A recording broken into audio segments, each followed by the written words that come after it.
भगवान की श्रीमन्नारायण लक्ष्मी नारायण श्रीमन्नारायण लक्ष्मी श्रीमन्नारायण नारायण नारायण श्रीमन्नारायण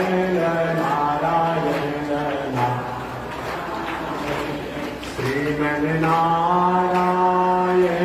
भवतारायण श्रीमन्नारायण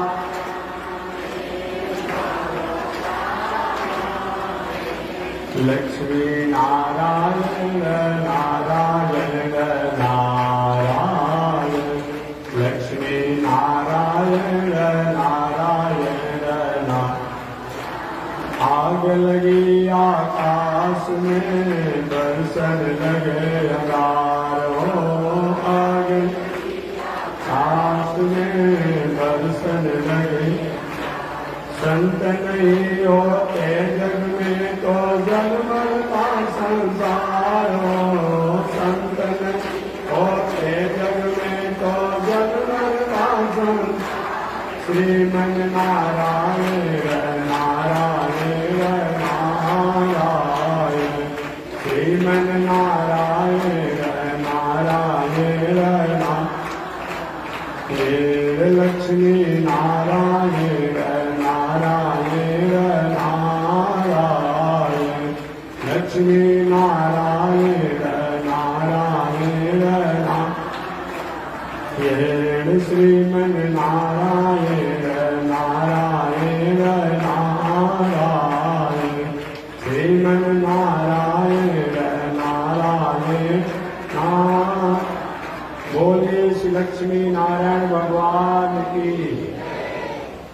अनंताचार्य कृपया वेदांत द्वय पारगम रामकृष्णामि सद्भक्तम विश्वक्षेण मुनिं भजे काषायं यज्ञसूत्रं शुचिवपुषि तथा चोर्ध्वपुण्ड्रं च वाले यस्यास्ते दक्षस्ते कलिकुमतिगिरीन्द्रेन्द्रवज्रं त्रिदण्डं संसाराग्निप्रशान्त्यै मृतजलममलं दारुपात्रं पवित्रं श्रीविश्वक्षेण सूर्य पदकमलयुगं श्रेयसे संश्रयामि लक्ष्मीनाथसमारम्भां नाथयामुनमध्यमाम् अस्मदाचार्यपर्यन्तां वन्दे गुरो परम्पराम् नारायणाय विद्महे वासुदेवाय धीमहि तन्नो विष्णु प्रचोदयात् महालक्ष्म्यै च विद्महे विष्णुपत्न्यै च धीमहि तन्नो लक्ष्मी प्रचोदयात् तन्नो लक्ष्मी प्रचोदयात्। परमाराध्य श्री लक्ष्मी नारायण भगवान नित्य वंदनीय पूज्य गुरुदेव श्री त्रिदंडी स्वामी जी महाराज के युगल चरणों में कोटिशः नमन। भगवत भागवत आचार्य कैंकर्य पारायण महानुभाव पावन भूमि पर पावन कथा को निवेदन किया जा रहा है। पावन कथा अंतर्गत पिछले दिन निवेदन किया गया था नैमिषारण्य का पावन क्षेत्र 1000 वर्षों तक चलने वाला धार्मिक अनुष्ठान 88,000 संत महात्मा ऋषि लोग उस आयोजन में सम्मिलित हैं। विप्रों में श्रेष्ठ विद्वत वरेण्य श्री शौनक ऋषि जी उस आयोजन की अध्यक्षता कर रहे हैं पावन में विशारण का क्षेत्र व्यास जी के शिष्य इधर आगे बढ़ते हैं। देखिए पावन व्यास जी के शिष्य श्री रूमहर्षण सुत जी के पुत्र उग्र सर्वासुत जी व्यास गद्दी पर बैठे हैं। शौनक ऋषि ने उग्र सर्वासुत जी से पूछा, हे सुत जी, भगवान की प्रसन्नता के लिए, मानवों के कल्याण के लिए सबसे सरल और सहज साधन क्या है? श्री सुत जी ने कहा, ऋषियों, अल्पस्य काल वहवश्य विघ्न। अल्प काल है, बहुत से विघ्न है। अनेकों मुनियों के अनेक प्रमाण हैं। इसमें आप पुरुषों ने, महापुरुषों ने शास्त्रों में जो कथन है, अनुकथन है, गायन किया गया है, लेखनी किया गया है, और मानवों के लिए जो अनुकरणीय है वो है कि किसी भी प्रकार से जैसे भी हो, मानव का मन, बुद्धि, दिल, दिमाग, विचार, चित्त भगवान के निर्मल चरित्रों को गायन करे, निर्मल स्वरूप को स्मरण और चिंतन करे और उनकी निर्मल गाथाओं को अपने जीवन के आचरण में श्रवण करके कृतकृत हो।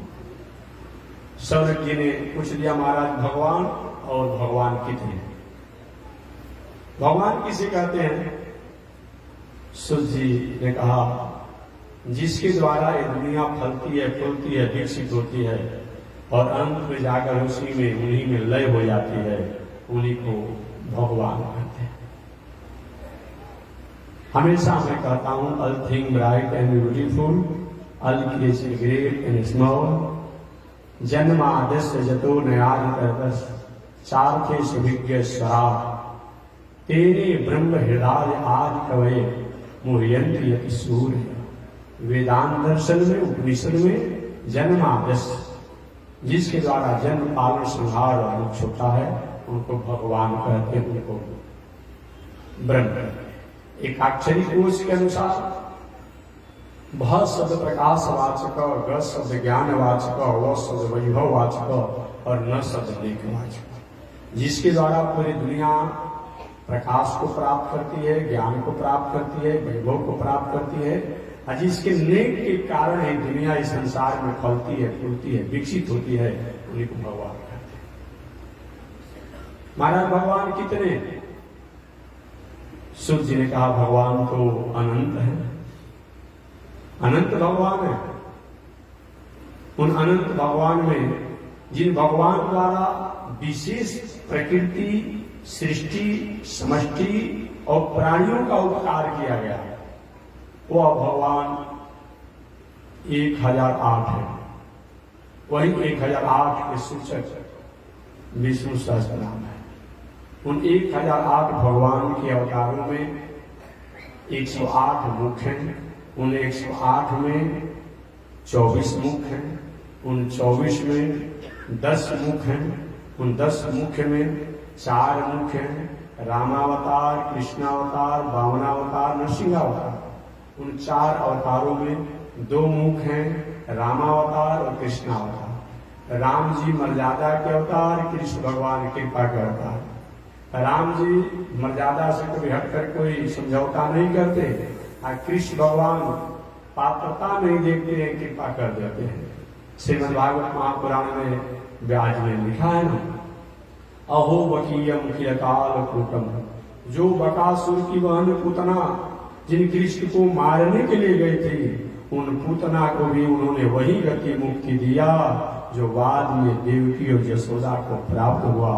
किंबा दयालु शरणम ब्रजेम, उनसे कौन अधिक दयालु हो सकता है जो उनको हम नहीं जानना चाहते हैं, उनकी स्मरण ये कृपा के अवतार हैं कृष्णावतार, रामावतार मर्यादा के अवतार हैं। पिताजी सुमंत जी से कह गए थे, हे सुमंत 4 दिनों तक जंगल में घुमा करके रथ पर बैठा करके अयोध्या लेकर के आ जाना। लेकिन भगवान श्री राम ने नहीं, पिताजी ने भावना में कह दिया है।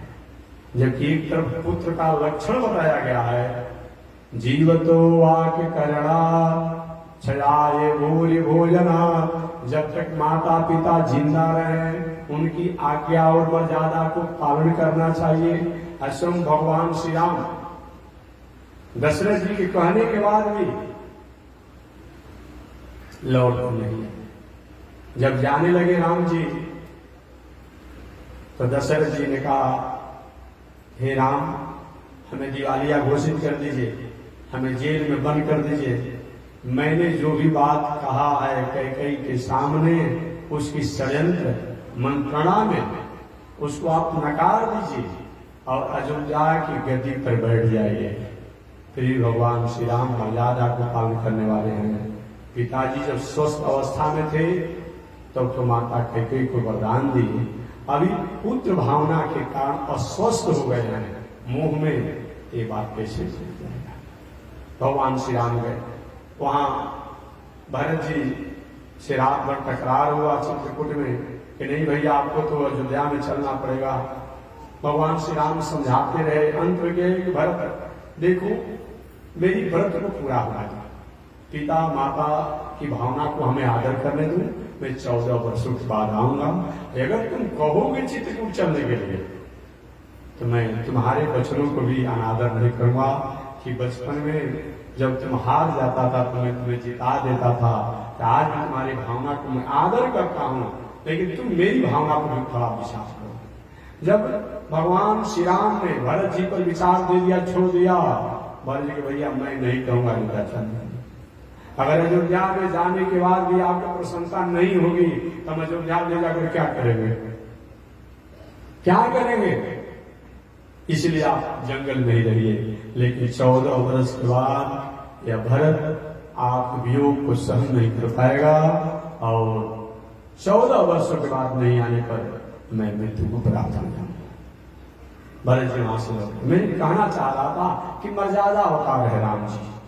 ऐसे भगवान के 24 अवतार कौन कौन है, आज केवल एक उपसंहार कथा के रूप में नाम गिन लिया जाए, कथा तो व्याख्या हो चुकी है। 24 अवतार कौन कौन है भगवान के?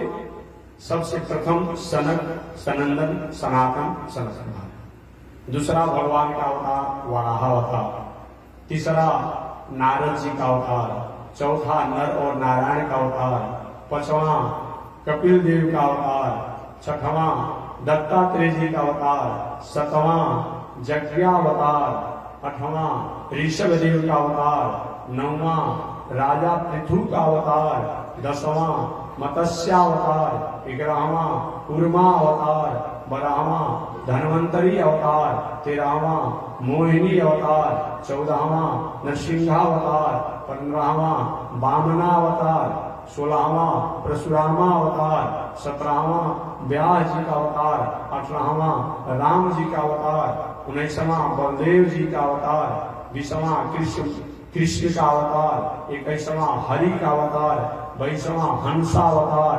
23वां बुद्धावतार। उन्हें एक बार बताऊं, ये गौतम बुद्ध से पहले बुद्धावतार भगवान का हुआ है। ये गौतम बुद्ध जो है इनसे पहले बुद्धावतार बुद्ध का अवतार भगवान का हुआ है। तो ये बुद्धावतार और 24वां कल की अवतार, ये 24 भगवान के अवतार है। आगे श्री सौनक जी ने कहा कि हे सूर्य जी, ये भगवान के 24 अवतारों के नामों का गुणगान करने से मानव कल्याण को प्राप्त होता है। ये तो हमने सुना। आगे आप ये भी बताएं कि जिस कथा को श्री सुखदेव जी ने राजा परीक्षित को सुनाई, वह कथा राजा परीक्षित कि कौन ऐसी परिस्थिति हुई कि राजकाज की व्यवस्था को समेट करके और गंगा के पावन तट पर सुखताल क्षेत्र में जाकर कथा सुने।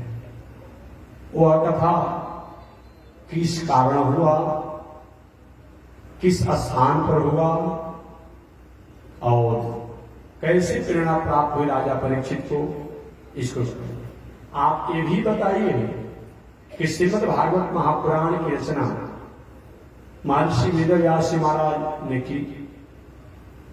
श्रीमद् भागवत महापुराण की रचना व्यास ने क्यों की, कैसे की, कब की, ये भी बताइए। आगे सूजी कहते हैं ऋषियों, महर्षि वेदव्यास जी महाराज द्वापर युग समापन होने वाला था, कलयुग प्रारंभ होने वाला था।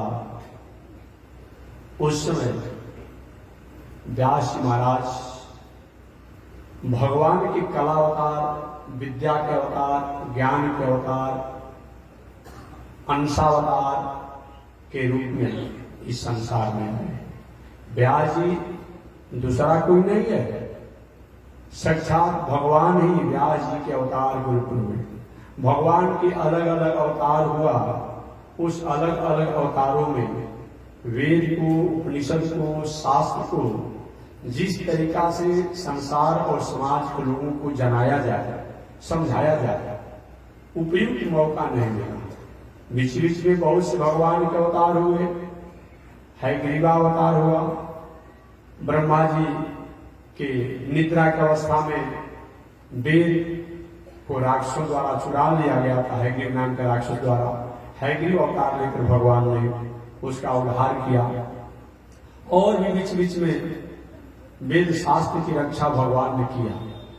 लेकिन जैसे प्राणियों को जिस मात्रा में, जिस अनुपात में, जिस संख्या में संसार के प्राणियों का उपकार और मंगल होना चाहिए, वैसा नहीं हो पाया। वही व्यास महाराज द्वापर युग समापन की तरफ था, कलयुग कुछ समय के बाद आने वाला था। व्यास महाराज देवताओं की पुत्री, जिसका नाम है सत्यवती, जो चेदिराज वसु देवता की पुत्री है। ये प्रसंग को बहुत बार मैं बता चुका हूं।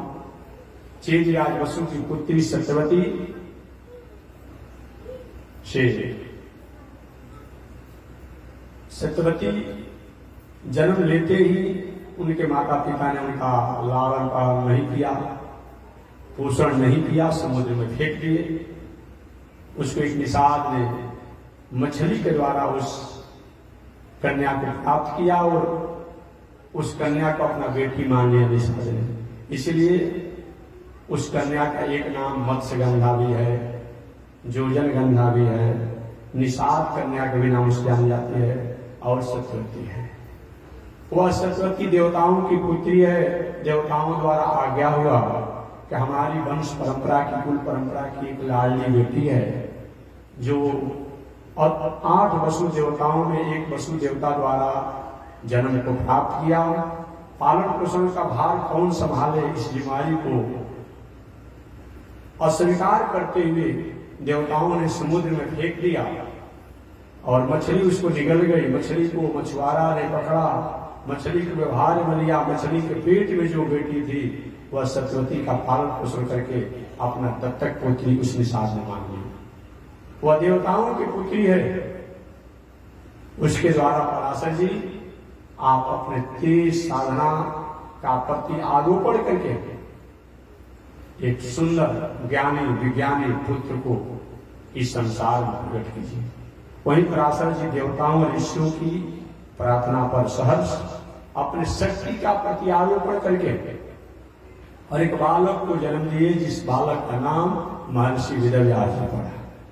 महर्षि वेदव्यास जी महाराज ने अपने पिता को प्रणाम किया, माता जी को प्रणाम किया जन्म के बाद, और चल दिए वहां से। कहे माता जी हमारे पर बहुत जिम्मेवारी है, जब आप याद करोगी तो मैं आ जाऊंगा, अभी मुझे जाने की आज्ञा दिया जाए।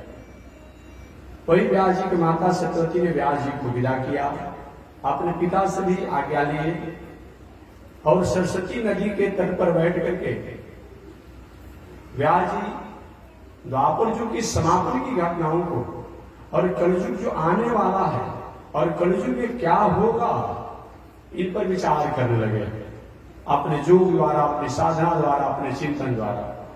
और जब विचार करने लगे, ध्यान करने लगे, तो ध्यान करते करते आया, अरे कलयुग में लोग अश्रद्धालु हो जाएंगे, नास्तिक हो जाएंगे, लोग अल्पायु हो जाएंगे, लोगों के पास स्मरण शक्ति कमजोर हो जाएगा। ऐसे लोगों का स्मरण शक्ति कमजोर होने पर शास्त्रों की प्रज्ञ और हितम्बरा बुद्धि से शब्द के अर्थ करने में अल्पज्ञ हो जाएंगे। कहीं कहीं अपने अल्पज्ञता के कारण नास्तिकता का प्रचार भी करेंगे। क्या किया जाए? व्यास जी महाराज ये विचार कर जो कि कैसे कलिकाल के मानव का उद्धार हो और शेष बचे हुए द्वापर युग का भी मंगल हो, इस भावना से ओतप्रोत होकर के व्यास जी ने जो शास्त्र, जो वेद, जो उपनिषद, जो इतिहास, जो पुराण, जो ग्रंथ थे पहले, कुछ लोग नहीं जानने के कारण ये कहते हैं कि व्यास जी से पहले वेद नहीं था, व्यास जी से पहले इतिहास नहीं था, व्यास जी से पहले पुराण नहीं था, व्यास जी से पहले उपनिषद नहीं था। नहीं नहीं, ऐसी बात नहीं है भाई जी, आपको जानना होगा। पहले शास्त्र, वेद, इतिहास, पुराण, उपनिषद जो भी थे वो श्रुति के रूप में थे। श्रुति माने तो वेद भी होता है। श्रुति माने कहने और सुनने के रूप में थे। हम कह रहे, आप सुन रहे हैं, आप कहे दूसरे सुना, दूसरा कहे तीसरा सुना, तीसरा कहे चौथा सुना। एक कहने और सुनने की परंपरा थी। सृष्टि के प्रारंभ में ही वेद, सृष्टि के प्रारंभ में उपनिषद, सृष्टि के प्रारंभ में ही इतिहास, सृष्टि के प्रारंभ में पुराण है। एक कह दिया जाए कि नहीं इतिहास पुराण बाद का है, ये कैसे आप कह सकते हैं?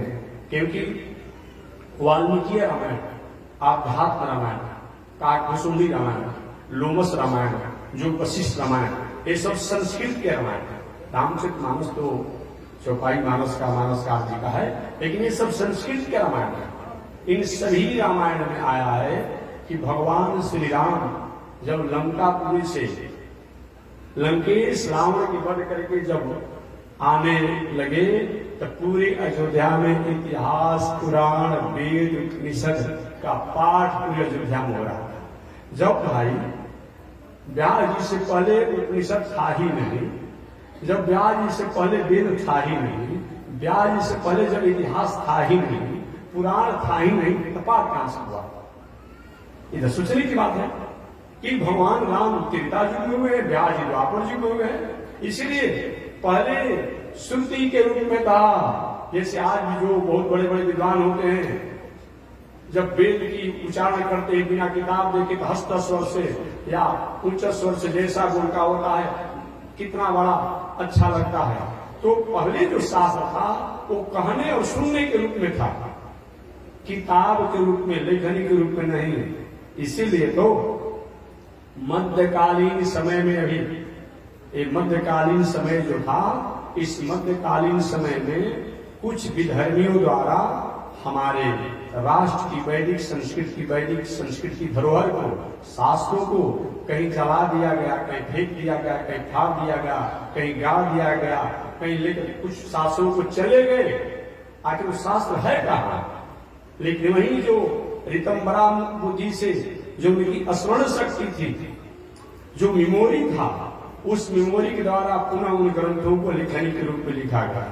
इसीलिए कभी कभी किसी किताबों में, किसी ग्रंथों में अगर कोई आपको एक दो श्लोक कुछ ऐसा कोई बात समझ में आता हो, महाराज जी यहाँ पर इतना श्लोक कम हो जा रहा है, इतना शास्त्र में कहा गया है, ये समझना चाहिए। भले श्लोक एक दो कम हो जाए, लेकिन उसका भाव तो है ना, सारांश तो है ना।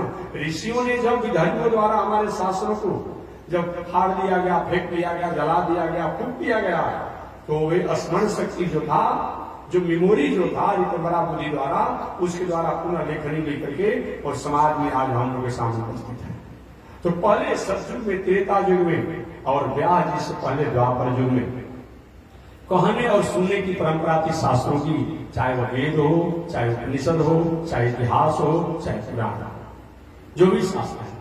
व्यास जी जब सरस्वती नदी के पावन तट पर बैठ करके और सोचने लगे कलिकाल के मानवों का कल्याण कैसे होगा, उसमें कहे व्यास जी जब तक आप उपकार नहीं सोच पाएंगे तब तक और कल्याण नहीं हो पाएगा।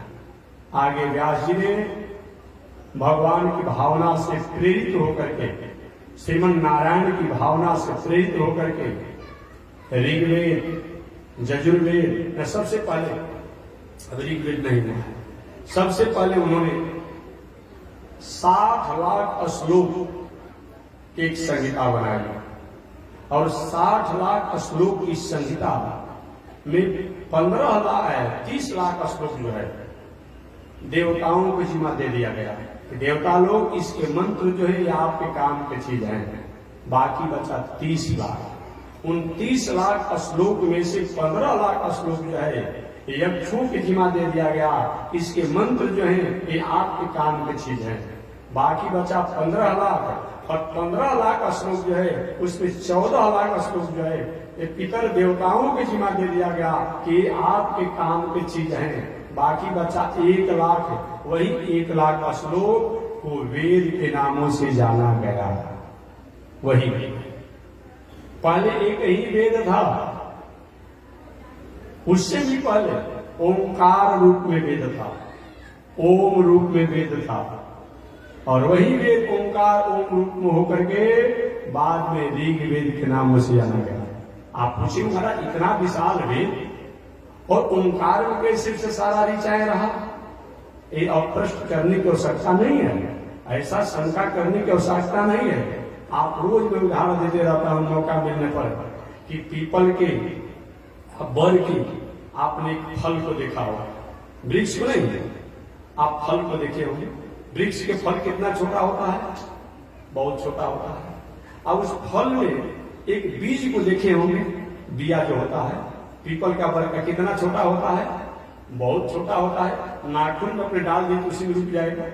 अब उस बीज में पत्ता, फूल, फल, तना, छाया ये सब रहता है, लेकिन दिखाई पड़ता है नहीं पड़ता, नहीं पड़ता है। लेकिन उसी को जब मिट्टी में डाल दिया जाता है, बो दिया जाता है, तो वही क्या होता है, समय पा करके तना, पत्ता, फूल, फल, छाया विशाल वृक्ष का कारण हो जाता है। तो सृष्टि जब महाप्रलय जब था, महाप्रलय उसी प्रकार सारा शास्त्र, सारा सृष्टि भगवान में सूक्ष्म रूप में आता है। वही भगवान जब पुनः सृष्टि करते हैं तो विशाल और विशाल काय रूप में हो जाता है। इसलिए उसको कहते महाराज इतना बड़ा दुनिया, इतना बड़ा पहाड़, इतना बड़ा पर्वत, इतना सब कुछ है, आपको कहते कि महाप्रलय में एकमात्र भगवान में ही वो जाकर समाहित हो जाता है। कैसे इतना जाकर समाहित हो जाएगा, तो इसलिए मैंने उदाहरण दिया कि जैसे तो बट वृक्ष या पीपल वृक्ष के एक बिया में एक विशाल वृक्ष का कारण होता है, लेकिन देखने को प्रतीत नहीं होता है, क्या वो उससे अलग कुछ होता है क्या? लेकिन वही जब पृथ्वी का कारण प्राप्त करता है, जलवायु को प्राप्त करता है, विशाल छाया विशाल वृक्ष हो जाता है। उसी प्रकार भगवान श्रीमन नारायण जब सृष्टि करना चाहते हैं तो सूक्ष्म जो है वह विशाल काय हो जाता है। पहले वेद एक ही था, ओंकार रूप में, ओम रूप में। वही ओंकार और ओम व्यास जी ने ऋग वेद के रूप में 1 लाख श्लोक किया। व्यास जी के मन में आया कि 1 लाख श्लोक वाला वेद सब लोग नहीं पढ़ पाएंगे, सब लोग नहीं जान पाएंगे, सब लोग स्वीकार नहीं कर पाएंगे, तो क्या करना चाहिए, इसको 4 भागों में बांट देना चाहिए। इसलिए उस वेद को 4 भागों में बांट दिया गया, ऋग्वेद, यजुर्वेद, सामवेद, अथर्ववेद। एक बात और मैं पहले भी निवेदन किया था, इसीलिए गायन जो है, जो गायन जो है वह गायन, एक कोई व्यक्ति मान ठीक है हम कथा कहते हैं और कथा में कहीं किसी कलाकार को नहीं रखते हैं, भजन नहीं गाते हैं, तो हम उसका विरोध करें, ऐसा नहीं चाहिए। हमारी हम कथा कहने वाले कोई गायन गाने लगता है ना, और आज तक मैंने कभी ऐसा किया नहीं कि कथा में कहीं कलाकार भजन गाने वाले, तो हम अपनी कथा भूल जाएंगे, बस यही बात है। बाकी जो अगर कथा के द्वारा कथा के समय पर अगर भजन इत्यादि का गायन करता हो तो उसको हमारे तरफ से और प्राचीन आर्ष पद्धतियों के अनुसार इसका विरोध नहीं है। विरोध इस बात का है, उस गायन के अवसर पर थोड़ा सा ये जरूर ध्यान देना चाहिए कि स्वयं गायन जो है, गायन विद्या जो है ये साम वेद है। तो वेद जो है, जैसे वेद को हम पवित्र होकर के पाठ करते हैं, उसका अनुसंधान करते हैं, तो हमें भी वाणी भी पवित्र होना चाहिए, हमें पवित्र भी होना चाहिए, इस पर विचार जरूर होना चाहिए। ये नहीं कि कुछ उल्टा पलटा खाए हो, गायन कर रहे हो, नहीं से सरस्वती देवी वेद भगवान नाराज होते हैं। अतः ये गायन विद्या जो है ये साम वेद है, इसको नकारा नहीं जा सकता है। जो भी गायन करने वाले कथा व्यासों के साथ भजन कलाकार हैं, उनको इस बातों को जरूर ध्यान देना चाहिए कि जो हमारे द्वारा गायन होता है वही समाज की संस्कृति, संस्कार, सभ्यता को कहीं चंचल करने वाला न हो। बस यही बात को ध्यान देना है। बाकी भगवान की भक्ति बढ़ाने वाला हो, भगवान के नाम, गुण, लीला, धाम या भगवान से संबंधित जो देवता हैं, देवी हैं, उनके नाम, गुण, लीला, धाम, चरित्रों को पर गायन किया जाए, जिसके गायन से क्या होता है, गायन करने से हमारे दिल में, दिमाग में, मन में, बुद्धि में जो अस्मिता है, अविवेक है, असौहार्द है, असहनता है, अमानता है, इसका अगर कहीं समन होता है, इसका कहीं त्याग होता है, ये दूर होते हैं, ये गायन होना ही चाहिए। कुछ कथाव्यास महानुभाव या तो उनको गाने नहीं आता है, या तो गायन का महत्व नहीं समझ पाते हैं और वो विरोध करता है कि नहीं नहीं कथा में गायन नहीं होना चाहिए। होना चाहिए कहते हैं। हाँ, एक बात और ध्यान दे जाए, और गायन ही प्रधान न हो, ये बात हो। शुरू में आरती भजन कर लीजिए, मध्याह्न काल में भी, मध्य समय में कर लीजिए, और अंत में भी आरती भजन कर लीजिए। कभी कभी भगवान का जन्म का कथा आता हो, कहीं विवाह का प्रसंग आता हो, उसमें भी आप गायन कर लीजिए। लेकिन ये नहीं कि हर 5 मिनट पर आप गायन ही करें और कथा गौण हो जाए। इसलिए शास्त्र और भागवत, भगवान चाहे राम कथा हो या भागवत हो, ये क्या है, ये उनके प्रति हमारी उदासी है और उनको कहीं हम अपमान कर रहे हैं। कथा पूरा हो और बीच बीच में ये होना चाहिए, और आगे की बात नहीं है। ऐसे भी हमारे पूजा पाठ में भी कहा जाता है कि नृत्यवाद्यादि गीतादि पुराण पठनादि राजोपचार सकलै संतुष्टो भव राघव, संतुष्टो भव राघव, संतुष्टो भव राघव। अगर भगवान को प्रसन्न करना है तो नृत्य, सबसे नृत्य बताया गया है, नृत्य होना चाहिए। लेकिन आज जो है जैसा हो रहा है, हालांकि मेरा विषय नहीं कि कोई विरोध करे, महात्मा जी ये सब बातों क्यों बार बार बोलते हैं। मैं निवेदन करना चाहता हूँ, मैं कभी कभी रास्ते में गाड़ी से चलता हूँ तो देखता हूँ थोड़ी सी जो तरीका जो है बदल गया है। अब बदल क्या गया है रास्ते में, अब क्या होता है कि जो नाच बाजा जो किए हैं, बैंड बाजा किए हैं, नाच किए हैं, वो बेचारा नाच देख रहा है, पुरुष लोग अलग नाच रहा है, स्त्री अलग नाच रही है, तो काय बैंड बाजा किए हैं। जब आप ही को नाचना था तो उसको क्या हो सकता था। अब उसमें एक थोड़ी सी अपने को समझिए, और हम जो भावना में, प्रेम में, विवाह में, उत्सव में जो नृत्य कर रहे हैं, उस नृत्य में हमारी एक सांसारिक और व्यवहारिक मर्यादा भी थोड़ा कहीं भंग नहीं हो रहा है, कहीं चंचल नहीं हो रहा है। इस सांसारिक हमारी व्यवस्थाओं के कारण, नृत्य के कारण कहीं अगर चंचलता आती है तो ये अच्छी बात नहीं है। पहले भी गायन करने को बताया गया है, पहले भी होता था और आज भी होना चाहिए, लेकिन जो एक उसकी एक तरीका जो थोड़ा असहज कर दिए हैं, इस पर थोड़ा विचार होना चाहिए। मैं देखा कि एक बार जा रहा था और 85 वर्ष के बूढ़ा बाबा हो, वो भी ठुमका लगा रहे थे, विवाह में जा रहे थे। तो ठीक है, इसके प्रति कोई प्रेम में, आनंद में, बेटा का, नाती का कुछ विवाह हो, शादी हो, भगवान का उत्सव महोत्सव होना चाहिए। लेकिन आज एक नया फैशन जो बन गया है, कथा इत्यादि के अवसर पर हर 5 मिनट पर स्त्रियों का टोली अलग नाचता है, पुरुषों का टोली अलग नाच रहा है। ये भाई ठीक बात नहीं है, ये बात ठीक नहीं है। आप देखेंगे, मैं कह नहीं रहा हूँ, व्यवहारिक देखेंगे, कहीं टेलीविजन पर आपको देखने को मिलता होगा, कहीं न कहीं जो कथा की एक जो आनंद है, आध्यात्मिकता जो है, उसमें थोड़ी सी हमें असहजता होने की संभावना बन जाती है। उस नृत्य के प्रति। इसलिए बैठ करके ही आप ताली बजा करके वाणी सिखा कर करें। और वो मीरा की बात करेंगे, भक्ति देवी की बात करेंगे, तो मीरा और भक्ति की वो अलग उनकी स्थिति थी। आप उस स्थिति पर भी नहीं पहुंचे हैं कि आप इस दुनिया में नाचिए उस तरीका से नहीं। आप बैठ कर गायन कर लीजिए, बैठ करके आप ताली बजा लीजिए। अब ऐसा हो तो कोई स्थिति हो तब तो ठीक बात है, लेकिन हर 5 मिनट पर जो एक कथा भंग हो जाता है। इसलिए बैठ करके आप अपने में बड़ा गुनगुना लीजिए, गा लीजिए, ताली बजा लीजिए, अच्छा है।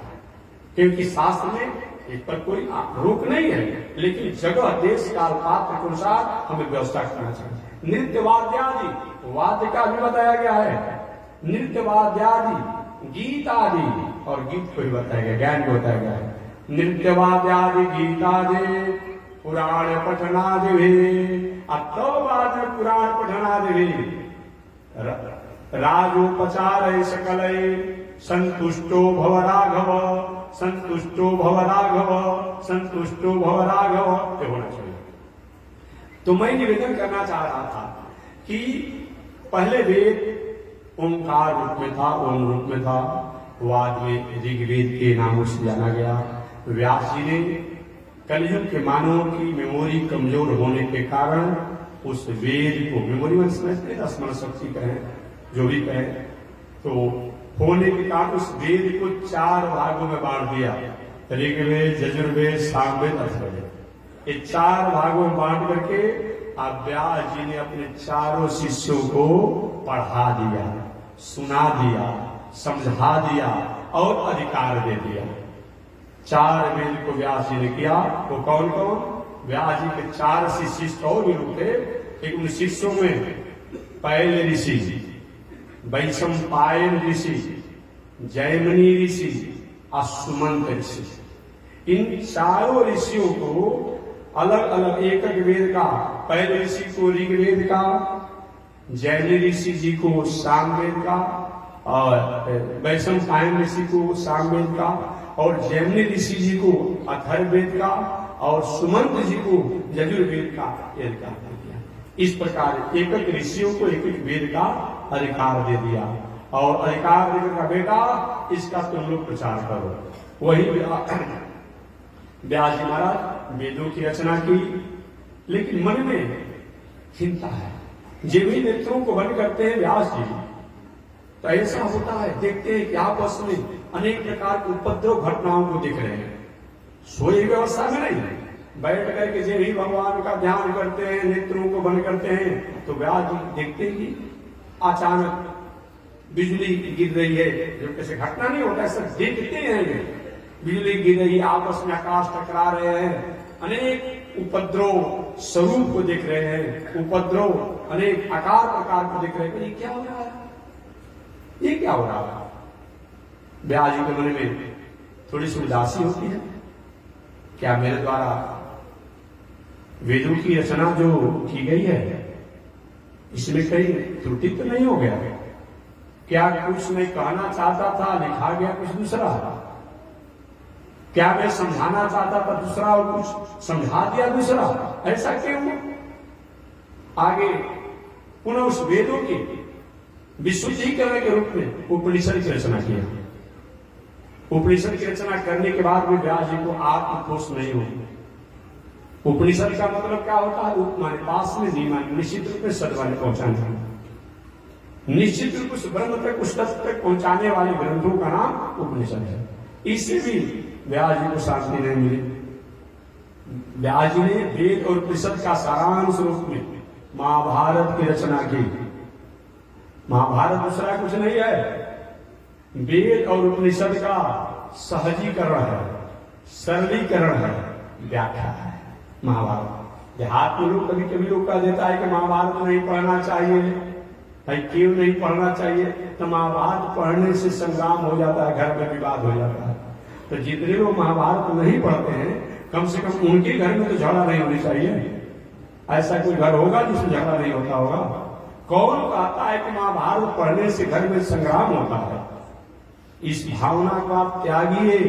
जिस महाभारत में विष्णु सहस्त्र नाम है, जिस महाभारत में श्रीमद् भगवत गीता है, जिस महाभारत में हंस गीता है, पांडव गीता है, भिक्षु गीता है, भीष्म गीता है, ऐसे अनेक गीताएं हैं। और उस महाभारत को पढ़ने से याद होगा? नहीं नहीं, अगर महाभारत को पूरा पूरा पढ़ लिया जाए तो घर का विवाद हमेशा हमेशा के लिए दूर हो जाएगा। ये जानिए वह महाभारत है। विष्णु सहस्त्रनाम कभी आप लोग रोज ब्राह्मण देवता लोग क्या कहते हैं? कोई भी पूजा पाठ अनुष्ठान आदि जो होता है घर में गांव में, तो क्या किया जाता है कि भाई किसी प्रकार की त्रुटि हो गया हो विधि में, क्रिया में, वस्तु में, तो क्या कहता? विष्णु सहस्त्रनाम में गीता का पाठ करते हैं लोग। काहे कहते कि त्रुटि के मार्जन के लिए। अब वह गीता और विष्णु सहस्त्रनाम उस महाभारत में है और आप कहते हैं कि महाभारत पढ़ने से फिर झगड़ा होगा? नहीं नहीं, झगड़ा नहीं। इसलिए महर्षि वेदव्यास जी ने महाभारत वेद और उपनिषद का सहजीकरण व्याख्यान बोली। फिर भी आत्मतोष नहीं हुआ, शांति नहीं मिली। व्यास जी ने अपने पिता द्वारा वाचिक रूप में रचना जो किया गया था, वाणी द्वारा रचना जो किया गया था विष्णु पुराण की, उस विष्णु पुराण को व्यास जी ने अपने पिता द्वारा सुनना समझा साकार किया। और उसी विष्णु पुराण की छाया में वेद के स्वरूप को आदर करते हुए, उपनिषद की मर्यादा को सुरक्षित संवर्धित करते हुए, महाभारत के इतिहासों की घटनाओं को भी सम्यक प्रकार से समन्वय करते हुए व्यास जी ने विष्णु पुराण सहित 17 पुराणों की रचना की। फिर भी मन शांति नहीं। अब क्या करें? एक केवल व्यास जी की बात नहीं है कि व्यास जी ने वेदों की रचना किया, उपनिषद की रचना किया, महाभारत इतिहास की रचना किया, 17 पुराणों की रचना किया, और फिर भी शांति नहीं मिली। एक केवल उनकी बात नहीं है, आप भी सुंदर मकान, दलान, घर द्वार, गाड़ी घोड़ा, कपड़ा लाता, भोजन साजन, नौकर चाकर, सारी व्यवस्था हो, नौकरी व्यापार सर्विस सब कुछ हो, लेकिन फिर भी मन में उदासी हो। जब कहीं बैठे हो मन में घबराहट हो रही हो, या तो रोग हो गया हो, बीपी हो, शुगर हो, ब्लड प्रेशर हो, और कोई बात हो तो डॉक्टर से दिखाइए। वही घबराहट क्यों हो रहा है? ऐसा कोई रोग नहीं हो, अब बार बार घबराहट हो रहा हो, चिंता हो रही हो, उदासी हो रही हो, तो कहीं ना समझिए हमारे द्वारा जो ये सिस्टम खड़ा किया गया है, चाहे घर के रूप में, चाहे दलान के रूप में, मकान के रूप में, गाड़ी घोड़ा के रूप में, परिवार के रूप में, पत्नी के रूप में, खेती के रूप में, व्यापार के रूप में, समाज के रूप में, प्रतिष्ठा के रूप में, राजनीति के रूप में, जो भी हमने खड़ा किया है स्ट्रक्चर को, ये सब इसमें कहीं न खड़ा करने का तरीका हमारा ठीक नहीं है। यही कारण है कि सब कुछ रहने के बाद भी मन में उदासी है।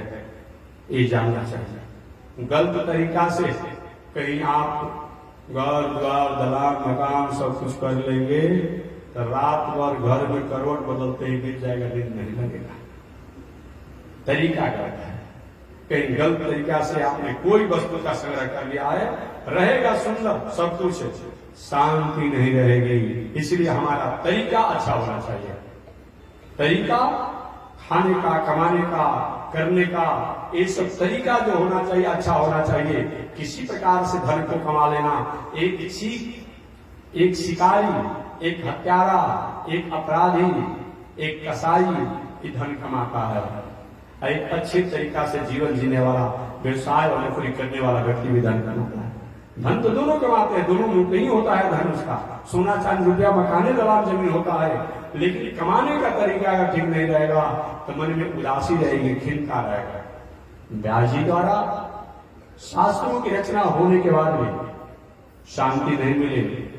एक दिन तो व्यास जी महाराज यहां तक पहुंच गए, अब जीवन का कोई मतलब नहीं है, अब चले जाते तो अच्छा था, अब मर जाते तो अच्छा था। ये भावना से भावित होकर के ये विचार करके व्यास जी क्या किए, एक दिन हम मरने के लिए सोच रहे थे। हमारे आपके जीवन में भी यही है, जब सारा परिवार को हम खड़ा कर देते हैं सब कुछ तरीका से, अब परिवार जब जवाब सवाल करता है तो उसका रिवेट और रिटर्निंग नहीं प्राप्त होता है, मर जाते तो अच्छा होता है। क्या मतलब होता है इस परिवार से, क्या पत्नी, क्या परिवार से क्या मतलब होता है? व्यास जी के मन में भी यही बात आई। वेदों की, उपनिषद के, इतिहास के, पुराण की रचना करने के बाद भी व्यास जी को शांति नहीं मिली। संयोग से एक दिन नारद जी महाराज आए और देखिए क्या तो व्यास जी सब अपने में परेशान है। व्यास जी ने नारद जी को देख करके, महाराज जी अरे यार जैसे बना रहा है एडियन जो है, कहते हैं एडियन जो शब्द है ना, ये क्या है, ये हमारे दक्षिण भारत का शब्द है, तमिल भाषा है। हम लोग अपनी भाषा में प्रणाम करते हैं, दंडवत करते हैं, और उधर एडियन कहा जाता है। सष्टांग कहते हैं, सष्टांग में 100 अष्ट 8 अंग सहित प्रणाम करने को सष्टांग कहा जाता है, उधर एडियन कहा जाता है। हमारे व्यास जी ने नारद जी को प्रणाम किया। नारद जी के व्यास जी हाँ हीन है, उदास है। देखिए आप दुनिया में कहीं भी छिपा लीजिए, लेकिन संत महात्मा और भगवान के यहाँ अपनी त्रुटियों को, कमियों को मत छिपाइए। व्यास कहा उदासी है मन में, क्यों कि महाराज यही तो हमें पता नहीं है। रोगी को रोग हो जाता है, लेकिन रोग क्यों हुआ है ये तो डॉक्टर बताएंगे, वैद्य बताएंगे ना, जांच करके। रोगी क्या बताएगा कि महाराज हमारी मन में उदासी है, लेकिन उदासी का कारण क्या है ये हमें पता नहीं। व्यास जी के बस बस बस व्यास जी हो गया, मैं जान गया। महाराज जान गया? हाँ तो बताइए कि उदासी मेरे मन में है। मैं तो सोचता इस दुनिया से चले जाते तो अच्छा था, जीने का क्या मतलब। उसमें व्यास जी को अपना कोई पुत्र नहीं था, शिष्य लोग थे, उसमें अपना कोई पुत्र नहीं था। वेद, उपनिषद, इतिहास, पुराण इत्यादि की रचना हो चुकी थी, भागवत की रचना भी नहीं थी। नारद जी इसीलिए व्यास जी आप उदास हैं, आपने दुनिया के लोगों के शांति को, सुख को, आनंद को, चैन को छीन लिया है।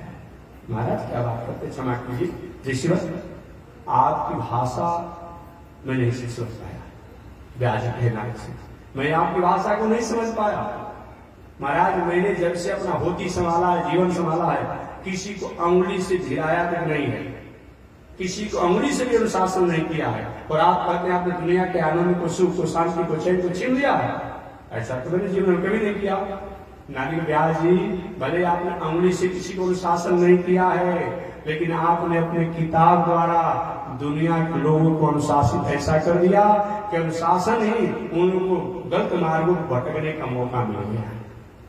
अरे भाई आप बहुत बड़े पूजा पाठ करने वाले गांव में रहते हो और सबसे प्रणामी करते हो, और किसी के खेत खलिहान अपने बुद्धि से लिखवा लीजिए। कहीं हम कुछ करते थोड़े हैं, हम तो अपने बुद्धि विवेक से खेत खलिहान किसी के लिखवा लिए। नारद ने कि आपने समाज के लोगों को जीने के तरीका को छीन लिया है, आपने समाज के लोगों को जीने के आनंद को, सुख शांति को छीन लिया है। व्यास जी प्रभु इसका मतलब क्या होता है कि व्यास जी आपने वेदों की रचना किया, उस वेदों में आपने कहीं कहीं तामसी, राजसी और हिंसा, यजन पूजन का कहीं न कहीं शब्द लिख लिया है, नहीं शब्द लिख दिया। उन शब्दों के कारण अब जो उस प्रवृत्ति वाले लोग हैं, कहते हैं कि हमारा धर्म भी हो जाए, पूजा भी हो जाए, शास्त्र के हम मानने वाले भी हो जाए, आप हिंसा करता है, तामसी वृत्ति करता है, ये आपका देन है। उन वेदों में कहा तामसी शब्द था, फिर राजसी शब्द था, वहां कहीं आप शब्दों को बदल देते या उसका टिप्पणी कर देते, व्याख्या कर देते। आज समाज के लोग धर्म के नाम पर, वेद के नाम पर, शास्त्र के नाम पर, पुराण के नाम पर, इतिहास के नाम पर आज हिंसा में नहीं थे। अरे अधार्मिक व्यक्ति तो धार्मिक है, लेकिन धार्मिक व्यक्ति भी अधर्म कर देता है। ये आपके कहीं न कहीं ग्रंथों में कहीं आपने मांस, कहीं मदिरा, कहीं ऐसा शिकार, कहीं आपने हिंसा इत्यादि शब्दों का, कहीं कहीं बलि शब्दों का प्रयोग किया। अब उस बलि का अर्थ लोगों ने समझा, अब बलि माने हिंसा समझ गया लोगों ने, मांस माने मांस समझ गया लोगों ने, और कहीं वारणी माने वारणी समझ गया लोगों ने। आपको समझाना चाहता था ना वेदों के द्वारा, आपने नहीं समझाया, और आप ही की वेदों का प्रमाण देकर लोग गलत मार्गों का अधिकारी हो गए। मैं हमेशा कहता हूं कि आज समाजी लोग जो है, जो आज समाजी अपने को कहलाता है, वो हम लोग के वैदिक परंपरा के वो वेद को नहीं मानता है और सत्यार्थ प्रकाश द्वारा और दयानंद जी द्वारा जो आर्य समाज के, उनके द्वारा सत्यार्थ प्रकाश का जो वो है न वेद, उसको चवनिया वेद को मानता है। और बताइए वेद को मानना है कि वेद को अपमान करना है? अब उस अनुसार कहेगा कि वेद में लिखा हुआ है कि मूर्ति पूजा नहीं करना चाहिए, वही कहता है। अब प्रमाण क्या देता है लोग? देखिए वेद में लिखा हुआ है जो मूर्ति पूजा करने वाला वो अज्ञ है, अज्ञानी है, हम ज्ञानी है। क्या प्रमाण देता है? न तस्य प्रतिमा अस्ति, वो आज समाजियों का प्रमाण देता है। न तस्य प्रतिमा अस्ति जस्य नाम महज्जस। अब बताइए, बिना प्रतिमा का, बिना आकार का नाम होगा? हाँ, नाम होगा तो उसका गुण भी करेगा। हाँ, गुण होगा तो कहीं तो वो गुण को, लीला को करने के कहीं के स्थान होगा। तो कहता है कि हम नाम तो मानते हैं, हम वेद को मानते हैं, लेकिन आकार को नहीं मानते हैं। अब प्रमाण नहीं देता है न तस्य प्रतिमा अस्ति। अब अर्थ क्या करता है लोग? न माने नहीं, तस्य माने उनकी। न माने नहीं और तस्य माने उनकी। उनकी प्रतिमा नहीं है। किसकी? जस नाम महज्जस, जिसका नाम महान है, जिसका गुण महान है। भला ऐसा हो सकता है? ये तो उसी तरह से काम कर रहा है लोग, जैसे कल मैंने बताया था। तो बताया था ना, एक बार मौलाना साहब ने सोचा कि मैं कुछ देर के लोगों को अब कौतूहल में डाल दूंगा। मौलाना साहब ने कल परसों मैंने कथा सुनाया था। और उन्होंने क्या किया, अब कुरान लेकर कहा कि कुरान में लिखा है कि कुरान नहीं पढ़ना चाहिए, कुरान नहीं पढ़ना चाहिए, कुरान नहीं पढ़ना चाहिए, कुरान नहीं पढ़ना चाहिए। सारे मौलाना आश्चर्य हो गए। अरे भाई, इतना दिन पढ़ते पढ़ते हमारा दाढ़ी पक गया, हम नहीं पढ़े कि कुरान नहीं पढ़ना चाहिए। एक कुरान का प्रमाण दे रहे मौलाना साहब, कुरान नहीं पढ़ना चाहिए। तुमको कुछ देरों के लिए कौतूहल में डालना था मौलाना लोगों को। तो क्या हुआ था, लिखा था कि नपाक के समय कुरान नहीं पढ़ना चाहिए। तो नपाक जो था उसको उंगली से दबा दिया था, जहां लिखा था नपाक। कहते कुरान में लिखा है कि कुरान नहीं पढ़ना चाहिए, कुरान में लिया। अब एक पुराने अनुभवी मौलाना था कि देखिए हमको दीजिए कुरान। और कुरान जब दिया गया तो लिखा था कि नपाक के समय कुरान नहीं पढ़ना चाहिए, अर्थात अशुद्धि अवस्था में, अशौच अवस्था में कुरान नहीं पढ़ना चाहिए। वही आजकल के जो नया नया पंथाई जो है यही काम करता है। वेद का प्रमाण देगा, धर्म का प्रमाण देगा, शास्त्र का प्रमाण देगा, और काम क्या करेगा? उल्टा काम करेगा। ये नया नया जितना पंथ चल रहा है यही काम करता है। क्योंकि धर्म का अगर दुहाई नहीं देगा तो कौन उसके पास लोग जाएंगे? तो धर्म का दुहाई देता है, एक काम करेगा मनमाने ढंग से, मनमाने ढंग से। इसीलिए अब शास्त्र के व्याकरण जो है शब्दों का अर्थ करता है ना, हम जो चाहे वही अर्थ नहीं कर देंगे। न तस्य प्रतिमा अस्ति, तो न तस्य के न माने नहीं, तस्य माने उनकी, ऐसे नहीं होगा। न तस्य अर्थात जिसके सामने सारे दुनिया नतमस्तक हो जाती है, उनकी प्रतिमा भी है। जैसे नाम जैसा लवलमेश परिमाण युग बरस कोटि सरसनी भजसी रे मन राम को कालु जासु को घर। ऐसे ऐसे वेद के वाक्यों को आज जो नास्तिकता फैल गया, ये क्या है? नारे व्यास जी आपकी देन है। ऐसे शब्दों को टिप्पणी कर देना चाहता था, लेखनी लिख देना चाहता था। कहीं कहीं आपने मांस शब्द जो है एक मांस से अर्थ कर दिया। मांस माने मांस नहीं होता। जैसे मैंने कल बताया था कि मांस शब्द जो है गोवत्सता का सब्जी जो है वो मांस के समान अशुद्ध बताया गया है। प्याज, लहसुन, गोवत्सता और भी बहुत प्रकार के ऐसा चीज है जो इस भोजन में तोड़ने पर उसमें रेशा आ जाता है। इसको देखिए कभी कि हुआ हो ऐसा कुछ चीज जो 2-3 दिन का हो जाता है तो तोड़ने पर रेशा आ जाता है। एक गाय का, भैंस का फेन, ये सब मांस के समान ही अशुद्ध बताया गया है। तो ये मांस माने, लेकिन वहां मांस माने मांस लोगों ने अर्थ कर दिया। अब बलि माने बलि अर्थ कर दिया लोगों ने। बलि का मतलब क्या होता है? भेंट होता है। बलि माने समर्पण होता है। बलि माने क्या होता है? भेंट समर्पण भी होता है। अभी आप लोग कहीं किसी को जाते हैं दक्षिण भारत में तो नारियल का भेंट देते हैं और कुछ करते हैं, लेकिन यहाँ क्या हुआ? अब बलि माने हिंसा करना लोग कर दिया। नारद जी ने कहा व्यास जी आपने अपने वेद उपनिषद में कहीं कहीं थोड़ा सा त्रुटि कर दिया, जो लोग आज हिंसा में जीवन जी रहे। उपनिषद की रचना तो आपने किया, उस उपनिषद में आपने इतना गूढ़ तत्वों को स्थापित कर दिया जो साधारण लोगों के बस की बात नहीं है। और दूसरी बात व्यास जी, आपने वेदों में की रचना तो किया, लेकिन उस वेद के द्वारा 5% लोग अपना अधिकार समझ पाते हैं, बाकी 95% लोग उससे वंचित रह जाते हैं। कितना भी सुंदर घर अच्छा बनाया गया हो, और जब सब रहने की नहीं अगर हो तो क्या घर का मतलब होता है। आपने वेदों की रचना तो किया, लेकिन 5% अधिकारी कैसे? 50% स्त्रियों का अधिकार आपने दिया नहीं। कहाँ है भाई? तो यज्ञोपवीत होना चाहिए, यज्ञोपवीत संस्कार इनका होना चाहिए। अब माताओं को यज्ञोपवीत संस्कार होना नहीं चाहिए, नहीं हो पाएगा। हालांकि गायत्री वाले तो बड़ियारी जरूर बना देता है लोग 5 रुपया के, लेकिन माताओं को यज्ञोपवीत संस्कार की आवश्यकता ही नहीं है।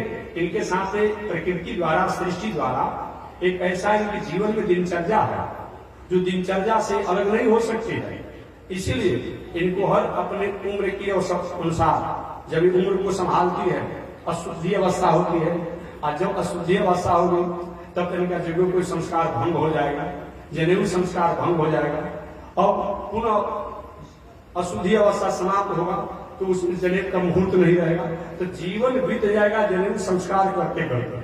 ऋषियों ने कहा कि नहीं नहीं, जो पुरुष लोग जनेऊ पहन करके पूजा पाठ जगदान करते हैं वो स्त्रियां बिना जनेऊ पहन कर फल को प्राप्त करेगा।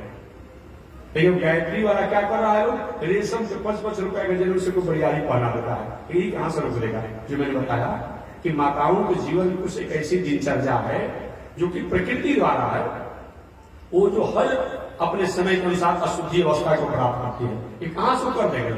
लेकिन बड़ियारी जनेऊ पहना रहा है, आई भी पहन कर खुश होती कि हम भी जनेऊ पहनने लगे। क्या मतलब होता है? अरे भाई, हमारा त्रिदंड लेकर के या हमारे जैसा त्रिदंड लेकर के स्त्री पुरुष सब घूमने से क्या हो जाएगा? आप त्रिदंडी सब में जेल सब हो जाएंगे। ये कोई मतलब होता है कि आज यही लोग इसी प्रसन्नता को प्राप्त कर रहा है? नहीं नहीं, अपने अपने धर्मों मर्यादा में रहना चाहिए। और जब भी अपने धर्मों से मर्यादा से हटकर अगर हम काम करते हैं तो न सुख होता है, न शांति होती है, न आनंद होता है। तो माताओं को क्यों नहीं जनेऊ होना चाहिए? ये तो बात आप समझ गए। इनके जीवन में प्रकृति द्वारा ऐसी कुछ दिनचर्या है जो कि जब अवस्था को स्वीकार करके संभालती है, ये अशुद्धि अवस्था को प्राप्त करती है, तो ऐसी स्थिति में हर महीना 1-2 महीना पर यह शुद्धि अवस्था जो होता होगा तो उसमें अब कितने बार में जनेऊ संस्कार करना होगा? कभी जनेऊ का मुहूर्त रहेगा, कभी नहीं रहेगा। पता लगा कि भैया जनेऊ संस्कार को छोड़ दीजिए। ये तो उपकार किया गया, ये तो ऋषियों ने उपकार किया कि भाई ऐसे कौन झंझट बचने जाए। इसीलिए माताओं को बताया गया, स्त्रियां 50% उससे अलग हो गई। अब कुछ वेद के ऐसे मंत्र हैं जो माताओं को अधिकार है। वो वेद कौन? जैसे हम लोग नारायण मंत्र जो देते हैं, ये नारायण मंत्र जो है ऋग्वेद, यजुर्वेद, सामवेद, अथर्ववेद, पुराण, इतिहास सब में नारायण मंत्र है, सब है। एक बात और मैं कहूंगा, जितने अद्वैती सन्यासी लोग जो होते हैं, जो काशी इत्यादि बहुत जगह रहते हैं, और विचारों में थोड़ा सा अंतर हो सकता है, लेकिन जितने अद्वैती सन्यासी होते हैं वो लोग क्या करते हैं? अगर उनका प्रणाम करेंगे ना तो नारायण कहते हैं। आप देखेंगे कभी सन्यासी लोग कोई प्रणाम आप करके तो नारायण बोलते हैं वो लोग, जबकि शंकर जी को उपासक अपने को मानते हैं, लेकिन प्रणाम करने को बोलते क्या है? नारायण बोलते हैं। तो ये मैं निवेदन करना चाहता हूं कि माताओं को ये तो अधिकार प्राप्त है कि नहीं जनेऊ पहन करके भी जनेऊ पहनने वाले जैसा मर्यादा को पालन करेंगे, लेकिन शरणागति मंत्र जो है, एक प्रपत्ति मंत्र जो है, गुरु मंत्र जो है, ये भी वेद का मंत्र है, वो माताएं जप कर सकती है। कभी तो लोग पूछते हैं कि महाराज जी, अशौच अवस्था में, अशुद्धि अवस्था में घर में कोई छुतका लग जाए तो गुरु मंत्र को जपना चाहिए कि नहीं? मंत्र को जपते रहिए, मंत्र को जपते रहिए, मन में जपते रहिए, मतमाला को जपिए, मन में जपते रहिए। और एक और बात मैं करूं, एक नित्य कर्म होता है, एक नैमित्तिक कर्म होता है। नैमित्तिक कर्म जो है वो जो किसी निमित्त हो रहा है तब तो उसके लिए बहुत मानक है, दिनचर्या है। एक नित्य कर्म जो होता है वो तो हमारा रोज का कर्म होता है। जैसे स्नान करना रोज का हमारा कर्म है, संध्या वंदन करना रोज का काम है। संध्या वंदन का मतलब कि हमें सूर्य को जल देना। कुछ लोग कहते महाराज जी ये कैसे सूर्य को जल दिया जाए छुतिया में, अगर ये आपकी भावना हो रही है तो शास्त्र में एक विकल्प भी कर दिया गया। कुछ नहीं, जल से नहीं देना चाहते हैं तो धूल से दे दीजिए, गाय के चरण के धूल से दे दीजिए। और कुछ नहीं हो रहा है तो मन में अपने आप मन से उसको आप प्रणाम कर लीजिए, लेकिन उस विधि को कीजिए। और जो नियम वाले हैं वो तो करते ही हैं, वो तो करेंगे। तो और एक बात अभी कल ही परसों एक व्यक्ति ने कहा कि हम कोई अनुष्ठान कर रहे हैं, अब इसमें कोई छुटका हो जाए तो क्या करना चाहिए। तो हमने कहा कि जो अनुष्ठान है उसको भंग नहीं करना चाहिए। और कोई अनुष्ठान आपने शुरू कर दिया, अब बीच में कोई लड़का जन्म ले लिया, कोई मर गया तो क्या करना चाहिए, अनुष्ठान को तो रोक देना चाहिए।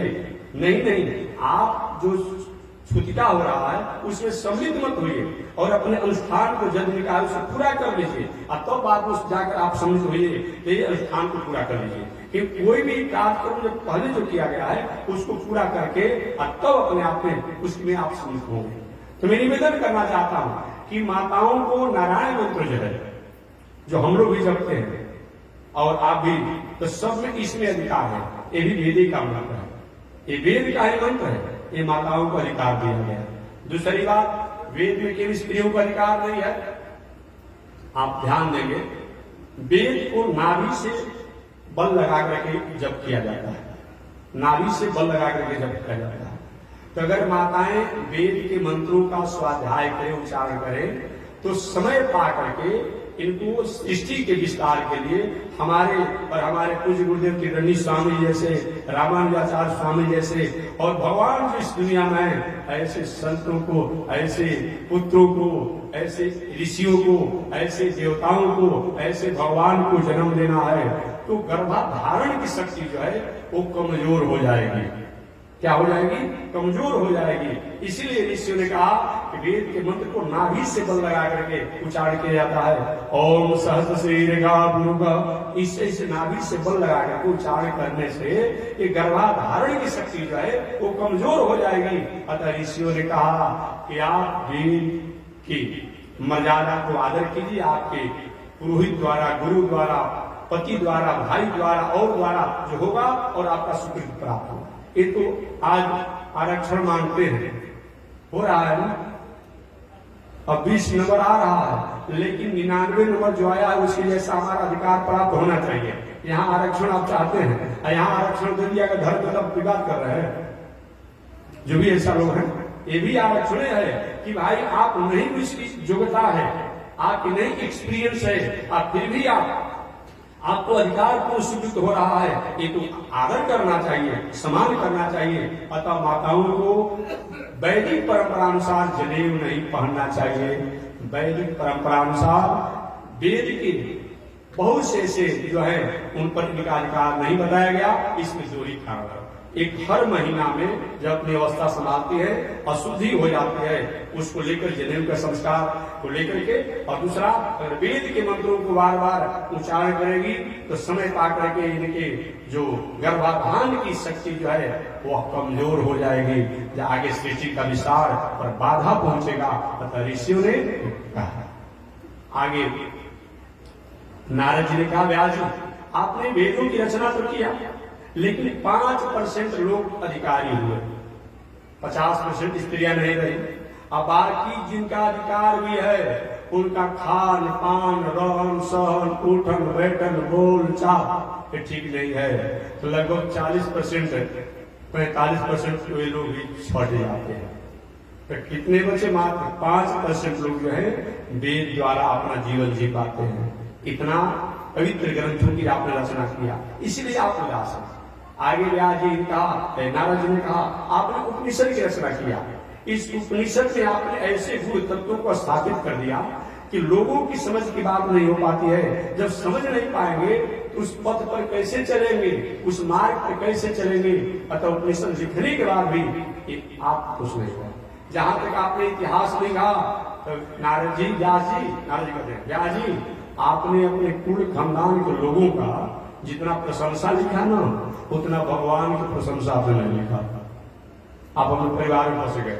जैसे महाभारत में पढ़ेंगे ना आपने, उसमें आया है शल्य ग्राह की पेड़ बहनी कर्णेन वेलाकुला सूत्रनाथ रूपांधवी रणनदी कई वर्त का ज्ञान करेंगे। शल्य ग्राह, अब शल्य का वर्णन करते व्यास जी क्या कहते हैं, शल्य ग्राह महाभारत संग्राम में शल्य जो था तो ग्राह जैसा था। शल्य ग्राह की पेड़ बहनी और कृपाचार्य जो थे वैसे ही थे जैसे जेठ के चिलचिलाती धूप में और झोपड़ी घर पुरुष का घर द्वार हो और एक झोपड़ी में आग लगे, देखते देखते पूरी बस्ती जलकर खाक हो जाती है। तो शल्य ग्राह की पेड़ बहनी कृपाचार्य जब संग्राम क्षेत्र में आते बड़े बड़े वीर और बड़े बड़े सेनापति और सेना धाराशाही बने थे। शल्य ग्राह की पेड़ बहनी कर्णेन वेलाकुला, कर्ण जब संग्राम क्षेत्र में आता था तो जैसे बड़ी जहाज किसी कम जल वाले जलाशय में चलती है तो नीचे की जीव भी ऊपर उफान में आ जाते हैं। तो कर्णेन वेलाकुला, कर्ण जब संग्राम क्षेत्र में आता वीरों का हृदय दहन लगता, आज किसको मारेगा, सब लोग भयभीत हो जाते।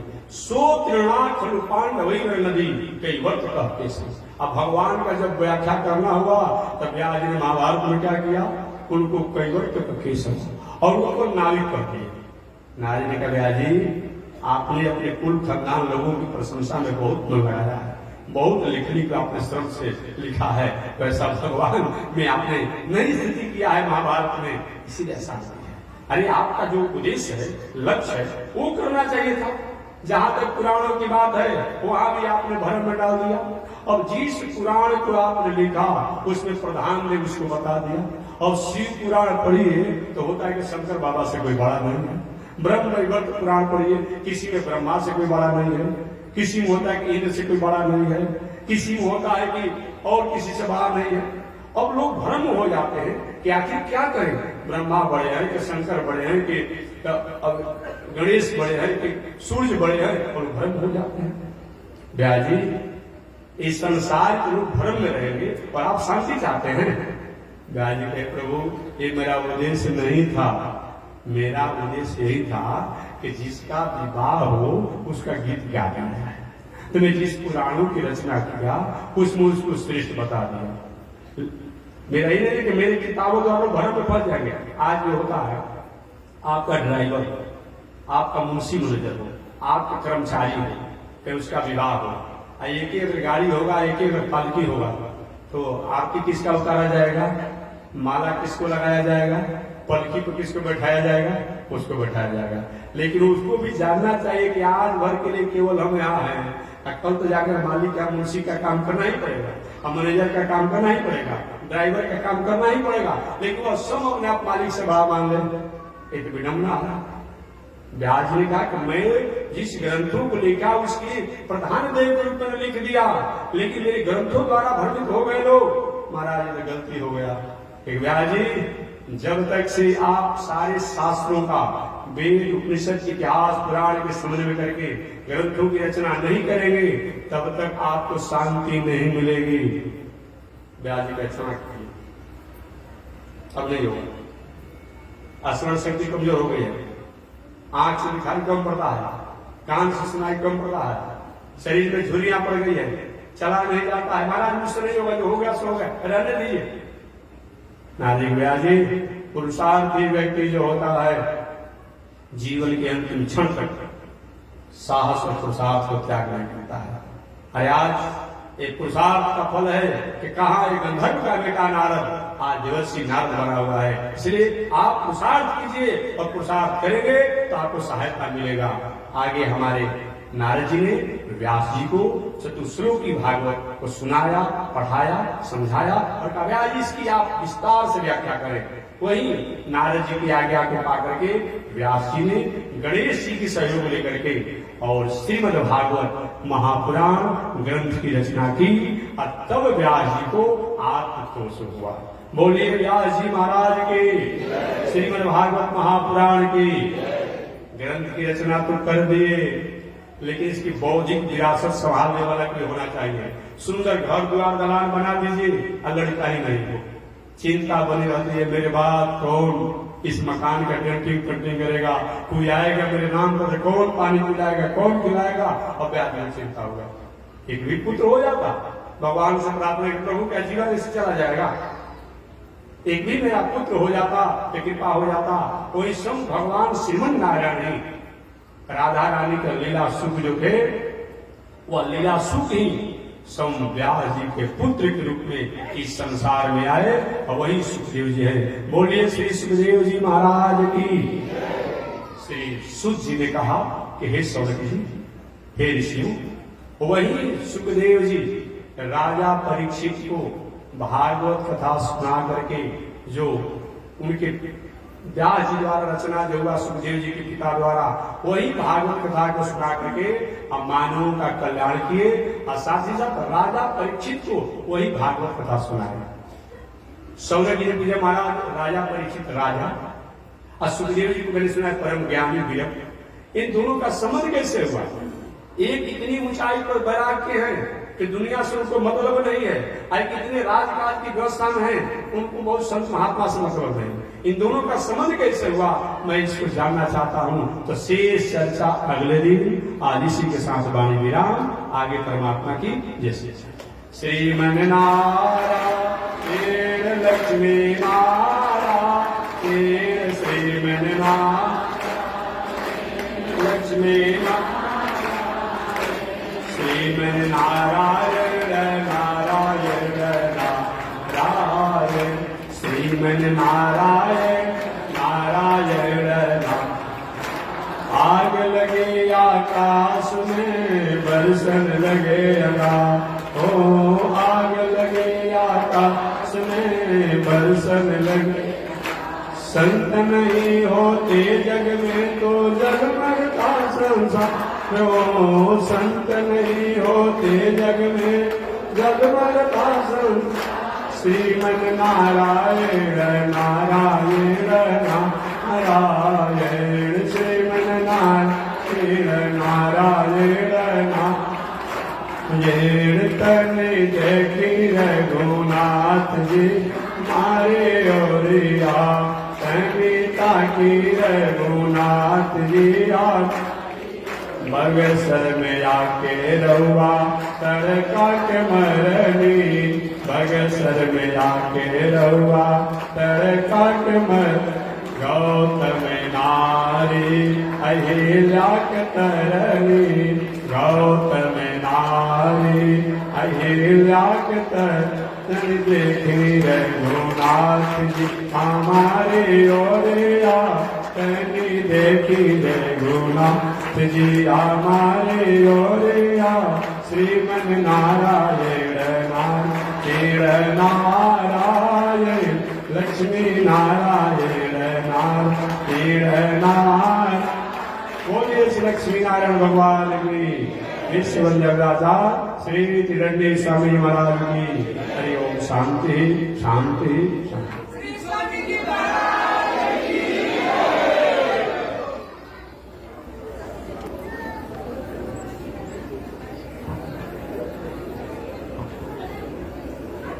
ओम चंद्रमा मनसो जात, चक्षो सूर्यो अजायत, श्रोत्राद्वायुष प्राण समुखादग्निरजायत।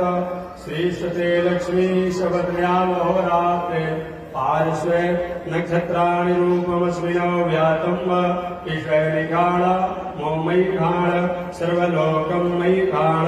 कासायं यज्ञसूत्रं शुचिवपुषि तथा चौर्ध्वपुण्ड्रं च वारे, यस्यास्ते दक्षस्ते कलिकुमति गिरीन्द्रेन्द्रवज्रं त्रिदण्डं। संसाराग्नि प्रशान्ते हृदयजलममलं दारुपात्रं पवित्रं। श्रीविश्वक्सेन सूरे पदकमलयुगं, श्रेयसे संश्रयामि अमर्यादशूद्रश्चलमतिरसोय्या प्रसवो। कृतघ्नो दुरमाणि स्मर परवशो वञ्चन पर, त्रिशंसा पापेश कथमामितो दुःखजलजे। प्रपाराधुत्रेण तव परिचर्यं शरणयो। लक्ष्मी नारायण भगवान की। विश्ववन जगदाचार्य श्री त्रिदंडी स्वामी महाराज की हरि ओम। शांति शांति शांति।